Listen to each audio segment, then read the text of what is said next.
Hello, my name's Richard. I'm the pastor at the King's Church in Addlestone in Surrey. At the moment we're reading through the book of Genesis, which is the first book of the Bible, and we're looking today at chapter 2, which the most part of chapter 2 is a different account of creation. Chapter 1 is how God created the world. Genesis chapter 2 is really about creation as well, but it sort of takes things from a different perspective. And as we read the scriptures, as we read through Genesis, we're seeking to know God, we're seeking to discover Him and about Him. And as we read, we find that God is a very creative God. He creates man and places him in this world filled with an abundance. And you read of this just perfectly idyllic world called Eden. The garden is called Eden, and there are trees that are pleasing to the eye. There's an abundance of food on these trees. There's rivers, there's gold, there's precious materials. It sounds amazing. And when I'm reading this, I imagine like the cover of one of these, a very expensive travel brochure, a place you could go to on holiday only if you can really afford it. And it's just absolutely perfect, beautiful. Words can't describe it. But it's into this scene that yet again God does something surprising, because it's into this scene that God says for the first time, it's not good. And you think to yourself, really? It's not good? Because if you remember in Genesis chapter 1, after everything God had created, he sees it and he sees that it is good. It's good. It's good. And right at the end he says, it's very good.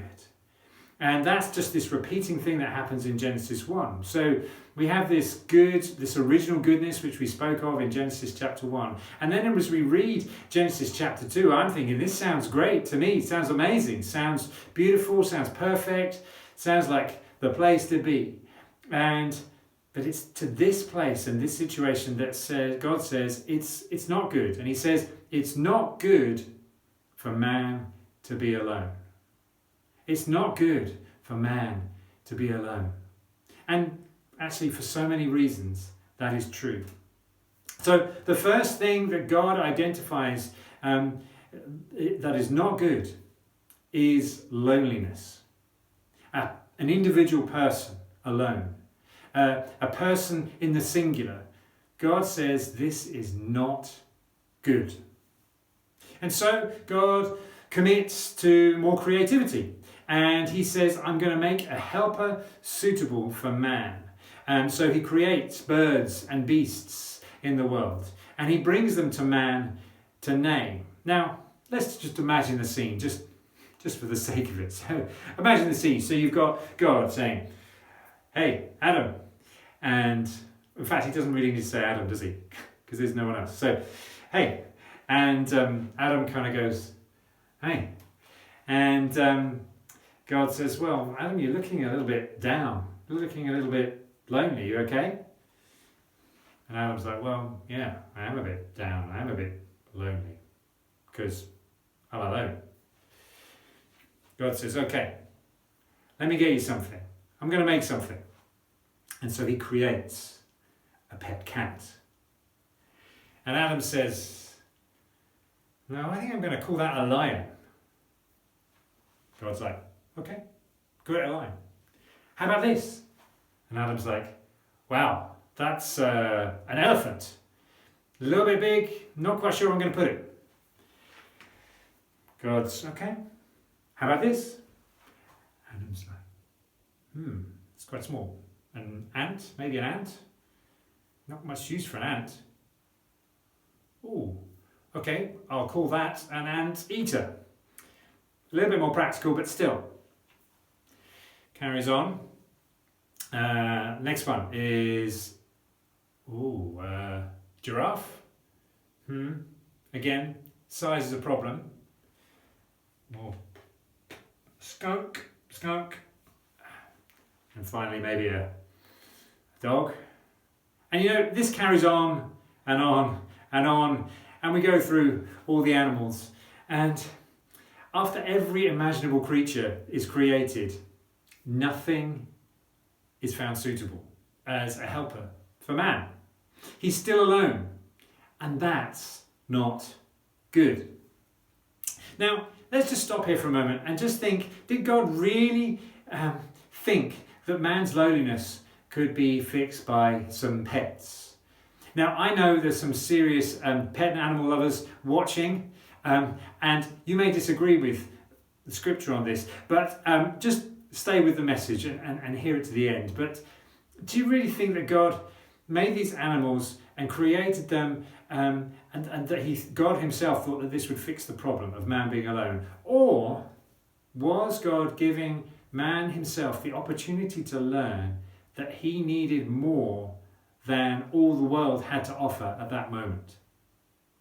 And I think there's something we can all learn from this, in that you can have everything the world has to offer. You can have the money, you can have the possessions, you can have good food, you can have luxury items, you can have a career, you can have the house, you can have the car, you can have clothes, you can have status, you can even have pets and still be alone. And to be alone is not good. Now, I'm not saying that any of those things that we can get or achieve are bad in themselves. Food, houses, clothes, pets are all part of God's good creation, but they don't fill the hole that is in all of us that leaves us alone when we are alone. They simply don't satisfy.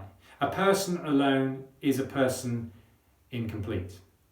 We're made in the image of a communal God, and we need others of our kind to be in relationship with to be complete in ourselves. You can have it all, whatever the world has to offer, but you can still be alone, and it is not good to be alone.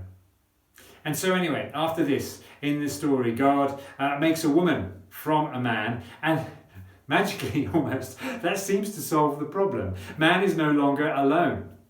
And in doing so, God forms the fundamental unit of human relationship, the beginning of a family. People made in the image of a communal God are made for community, and it's not good for people to be alone, so God does something about that. People are made for connection with other people. People are made to be in a family. And as you read through the scriptures, as you read through the Bible, as it continues on, you see that God interacts with the community of humanity. He is concerned with all peoples, not just person. And one of the foundational teachings of the scriptures, you will see this time and time again in the scriptures, is that the outcasts, the alone people, the ones who are on the outside on their own, are called and are drawn in, because it's never good for people to be alone. And in fact, that's a fulfillment of the command to love our neighbour, to never leave those neighbours alone on their own, but to draw them in and to bring them into community and to be part of the family. And this, it finds its climax, believe it or not, in Jesus, who calls people to himself to become part of his people, to find their place in his family, the children of God, and to never be alone because they are part of the church, part of the community of God's people. And we as a church, as the King's Church, seek to be a church where the love of God is lived, where we are a family of God's people, where no one is left alone and no one is left out, because it is not good to be alone. See, the emphasis in our world is too often on stuff and often on me, which can leave us actually quite alone and quite empty. And if there's anything that we've learned from lockdown in 2020 is that God is right in the sense that it is not good to be alone. Isolation is not good for any of us. I think we've learned that through the lockdown. And so it's actually relationships that we really should invest our time in, which is not always easy, let's be honest. But just as in the beginning, God creates a way. It's no good, it's not good rather, for people to be alone. And so he makes a place for us in his family, for anyone who wants to take it, through faith in Jesus. Through faith in Jesus, there is a part that we can find in our family, that we can be a part of that family, and we can be united with others, and we will not be alone anymore. Christianity, you see, is not just an abstract belief in God. It's not just a faith in God, me and Jesus. Some people talk about that. I just don't get it, because Christianity, following Jesus, is about a living relationship with God and a relationship with all his believers. In Christ, you will never be alone again. You are part of his body. And see, Jesus demonstrated this very powerfully. On the cross, he is literally, his last breath or breaths, one of the last thing he says is to his mother who's there with him, and one of his disciples whom he loves. And he says to his mother, this now, behold, is your son. And he says to the disciple, this now is your mother, because he knew that it was not good for his mum after he died to be alone, and likewise for his disciple, the one he loved, that he brought them into family together. And that really just sums up what Jesus does and how he brings us into a family in him. It's so important. It's not good for us to be alone. Now, some of you watching and listening will have been rejected, no doubt, at some point, and been damaged in relationship in the past. Or maybe you've had a bad experience with relationship, or you've been hurt by others, or you've never really known a true loving relationship, or you find it difficult to trust, or you've not known really what family means. And I really pray that you would know healing and restoration through Jesus. Because I want to tell you that you will, through Christ, find the love of God and relationship with others through the Church of Jesus Christ. There is a place for you in the family of God. You are welcome to join us and be a part of us. You are invited to be a part of a bigger whole, no longer alone, but united with a family, loved unconditionally for who you are. Whoever you are, it's not good for you to be alone in this world. And God has created a people through Jesus, his church, for you to belong to be a part of. He has created a way for you to be a part of his family through Jesus. So I just want to say, don't be alone. It's not good for you to be alone. But in and through Jesus, know that you are part of a family.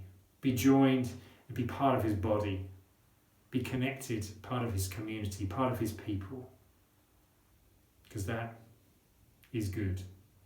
It's not good to be alone, but it's good to be in the family of God. Amen.